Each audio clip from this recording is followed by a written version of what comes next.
Tomás, maestro de Ciencias Naturales en el IES Los Alcores, es un gran amigo y es una persona de mente y de piernas inquietas, con una capacidad y una generosidad admirable para ilusionarte con sus proyectos y hacer que los sientas un poco tuyos también, casi sin hacer nada, solo estando ahí, acompañándole en su proceso.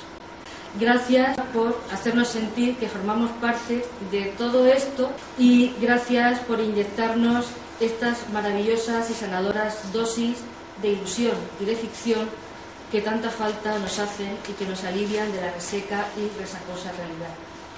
Gracias, Tomás. Además de un amigo y un maestro, Tomás, esa mente inquieta que no para, pues hace muchas cosas desde hace mucho tiempo relacionadas con la escritura. Desde el 2007 creo, en el año que creaste el blog, Haciéndolo con un canuto, un blog en el que va ofreciendo un poco la visión de la realidad, su visión, su mirada y lo que va pasando a su alrededor, y siempre con un tono y con un fondo de compromiso social. Ese mismo año 2007 es cuando, Tomás, publicas o autoeditas la novela El sitio, que ya presentamos ya hace un tiempo aquí en la biblioteca también, que leímos con mucho agrado, con mucho gusto, y después, unos años más tarde, no solamente escribes relatos, novelas y artículos de interés para la memoria nuestra del pueblo, sino también poesía. El libro de poesías Melancolía, que le prologó Ángeles Cáceres, una periodista muy conocida en Alicante, y que ilustró Paco Sáenz. Después de todo esto, de su otra novela, la novela que acaba de publicar, con Círculo Rojo, una edición muy buena, hay que decirlo, lo que es la edición cuidada, el papel, todo, la portada de ese libro, que ya hablaremos un poquito después. Y luego algo que ya sí se ha publicado, que es otro libro que se titula Poemas al director, 68 miradas críticas en tiempos de crisis. Es un libro de poemas, es un proyecto social y colaborativo en el que han participado mucha gente, en el que habéis escrito muchos poetas, habéis aportado esa visión vuestra, en la que participa Luis Eduardo Laute, que también ha prologado, si no me equivoco, Federico Mayor. Mi padre tuvo un hermano que con 18 años pues murió en frente de Castellón el día 20 de julio de 1938, cuando las tropas nacionales y las tropas italianas pues pretendían avanzar sobre Valencia, y en torno a Begís, al pueblo de Begís, pues según rezaba pues un breve escrito que vi hace años, que luego desapareció, que envió el capitán de su unidad a mi abuelo, decía que pues había muerto bajo la metralla extranjera. Pero yo eso lo supe pues ya entrado en la adolescencia. Hasta entonces no supe que había tenido un tío y que ese tío pues había muerto en la guerra. Mis primeras preguntas pues se saldaban con el tío Antonio, que murió en la guerra, pero son cosas que pasaron y ahí se quedaba la cosa. Pues en los últimos años de la dictadura, primero de la transición, cuando empiezo a tomar contacto con las preocupaciones sociales, las preocupaciones políticas, pues trato de averiguar más, ¿no? Y mi padre, pues que tenía una muy buena memoria, pues resulta que se acordaba de 4 cosas, y es literal, 4 cosas. Mi padre convivió hasta los 12-13 años con su hermano, que es una edad en la que uno puede recordar muchas cosas, pero recordaba 4 cosas. Recordaba que era buen trabajador y que, siendo pues un jovenzuelo todavía, le pagaban jornal de hombre, que cuando no iba a trabajar jugaban al pico y pala, que los domingos se iba con él a embiscar pájaros, y que no habiendo cogido nunca una escopeta, pues era un buen tirador, en poco tiempo que estuvo en la guerra, que murió con 18 años. yo trataba de preguntarle más, pero él no recordaba más. Yo con el tiempo llegué a la conclusión de que el olvido era una manera de conjurar una situación bastante dolorosa. Aquello se quedó ahí, en ese pozo, en ese fondo que tenemos en la memoria. Cuando aproximadamente en 2006, 2007 estaba terminando el sitio, pues empezó a aflorar esa idea, pues ese lugar profundo en el que se van quedando ese tipo de cosas. Quizá también alimentado por los movimientos de recuperación de la memoria histórica, que pues en ese momento tenían bastante presencia, y la idea poco a poco pues va tomando cuerpo. Empiezo a pensar en ella y entonces me di cuenta de otra cosa, que yo no sabía nada de la guerra civil, que ese olvido pues de alguna manera también me había pasado a mí y no me había querido acercar pues a algo que intuía que era bastante horrible. Y entonces me di cuenta de que sé los 4 tópicos que se suelen saber pues sobre la guerra civil. Que serían unos que eran malos, que si otros que no sé qué, que si tal, que... 4 cosas. Y entonces pues también fue un reto de tratar de conocer algo más.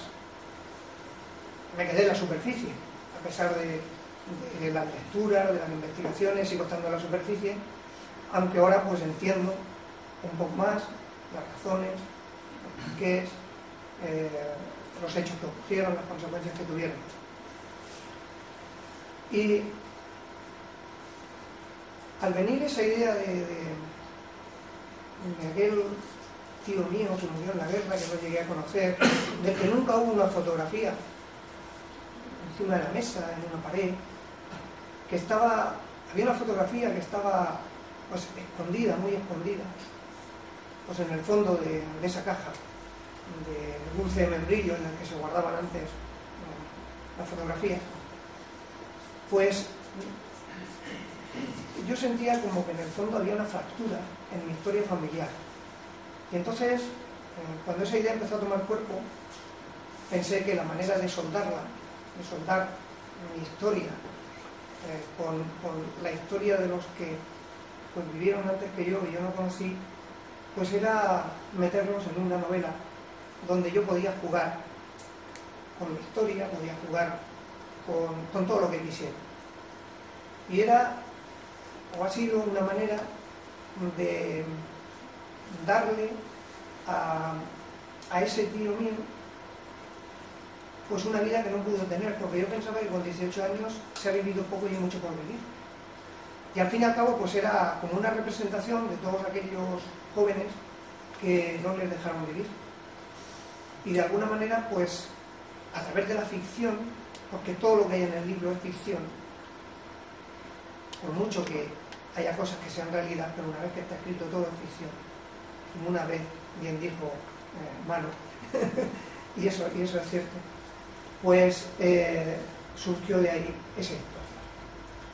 Pero esa historia estaba construida, o la iba a construir, sobre un territorio hostil, sobre un territorio terrible, sobre un territorio de dolor. Y lo único que consideré que podía conjurar ese dolor era el amor. Y entonces trenzo una historia de amor que termina uniendo también, parece que mi obsesión es unir los dos extremos que una guerra interrumpió y una posguerra, une pues ese pasado con este presente. Alguien me lo ha preguntado, no es la historia de mi familia, puede ser la historia de cualquier familia. Me inspiro en hechos reales, pero es una ficción. Vuelvo a insistir porque es una ficción. Además, luego la arquitectura de la novela, lo que va dándole el cuerpo, pues se construye sobre pues, lo que yo llamo sentimientos épicos o épica sentimental. Y entonces pues ahí van a aparecer los brigadistas internacionales que de muchos países vinieron muchos de ellos a dejar aquí la vida pues por un ideal.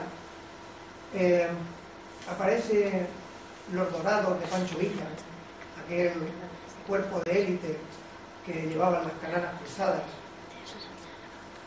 Aparecen también en México por los exiliados que recogió, la ayuda que hizo durante toda la guerra. Fue el país prácticamente que más ayudó. Siempre se habla de Rusia, pero la ayuda más desinteresada, la ayuda más noble, vino no solo en armas, sino también en diplomacia, en alimentos y luego en abrirle los brazos a todos los que pudieron llegar. Más de 25.000 exiliados que al poco de llegar el presidente Lázaro Cárdenas le dio la nacionalidad sin obligarles a renunciar a la suya, pero además le dieron un país para vivir y le dieron la posibilidad de expresarse a los artistas, a los literatos, de colaborar, a trabajar en la tierra, pues a los agricultores, a los albañiles, a todos los que puedan. Es un pequeño homenaje también a este presidente y a este país, ¿no? Con el que, bueno, pues yo tengo una especie de relación afectiva sin haber estado nunca allí y que también reflejo en el libro otra de esos sentimientos épicos o épica sentimental con ese grupo guerrillero, con los Hijos de la Noche, así le llamaban, que formaban parte del 14 Cuerpo de Ejército Guerrillero que creó Merlín en el 37 y que eran pues lo que ahora son las unidades especiales, ¿no? Eran grupos de 5 o 6 personas cuya misión era infiltrarse tras las líneas enemigas. Estaban pues una semana, 2, un mes como máximo, para hacer sabotajes, obtener información, realizar secuestros, lo que hace un grupo de operaciones especiales, ¿no? Y bueno, pues por esa épica, pues también forman parte de esta historia.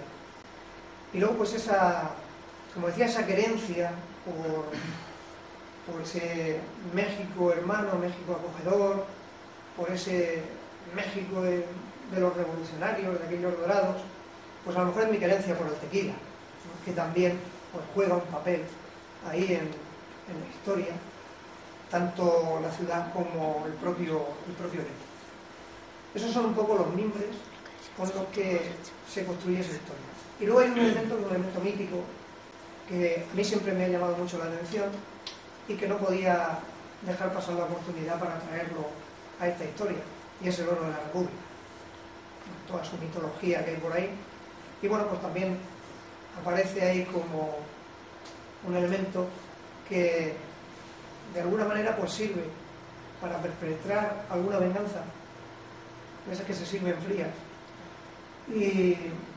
y también pues para, en última instancia, pues apostar el personaje de la novela, protagonista de la novela, pues apostar pues por esa república